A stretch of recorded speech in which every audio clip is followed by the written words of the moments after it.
Gimana kalau kasusnya kita mau data ini diambil dari database, tidak kita buat manual seperti ini. Jadi di sini saya sudah siapkan sebuah database namanya API dasar, lalu di dalamnya ada table hero.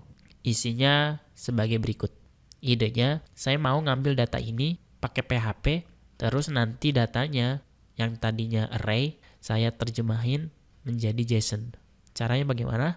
Oke, caranya begini. Pertama, di bagian text editornya, kita buat lagi new file, beri nama latihan 2.php. Jadi ini latihan pertama, kita buat manual.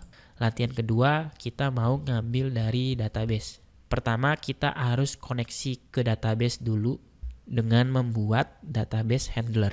Misalnya, kita menggunakan PDO, kita buat koneksi di $db, lalu kita tulis new PDO, drivernya kita gunakan MySQL, lalu hostnya localhost, database name-nya dbname sama dengan API dasar. Berikutnya, pisahkan dengan koma untuk parameter yang kedua, yaitu username. Username saya root, passwordnya kita kosongkan. Kalau kalian ikutin video ini, mungkin saja username-nya Dumet, passwordnya school. Jadi disesuaikan aja sama server database-nya. Jika sudah koneksi ke database, kita tinggal siapkan perintah SQL-nya di $query yang isinya $db prepare. Lalu masukkan query database-nya, yaitu select bintang from hero, nama tabelnya. Kemudian kita jalankan perintahnya dengan $db execute. Tinggal kita ambil data hero-nya dengan menuliskan db fetch all. Artinya ambil semua datanya, terus bentuknya maunya array asosiatif. Berarti kita berikan opsi PDO.2.2 fetch assoc. Begini. Jadi kita ngasih tahu kalau kembaliannya array asosiatif. Sudah. Kita coba buat variabel data di sini. Lalu kita vardam $datanya. Tapi sebelum itu $data kita decode atau kita ubah jadi JSON baru ditampilin.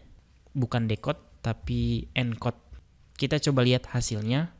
Buka browsernya. Kita akses latihan 2 HTML. Latihan 2 PHP maksudnya. Nah, ini ada yang error. Errornya di bagian koneksi. Kita cek lagi. Sepertinya bukan koma tapi titik koma. Perbaiki untuk bagian yang ini. Kita balik lagi. Masih saja error. Yang error adalah metode execute. Yang kita execute bukan $db tapi variabel query-nya. Jadi kita jalankan query-nya dengan metode execute.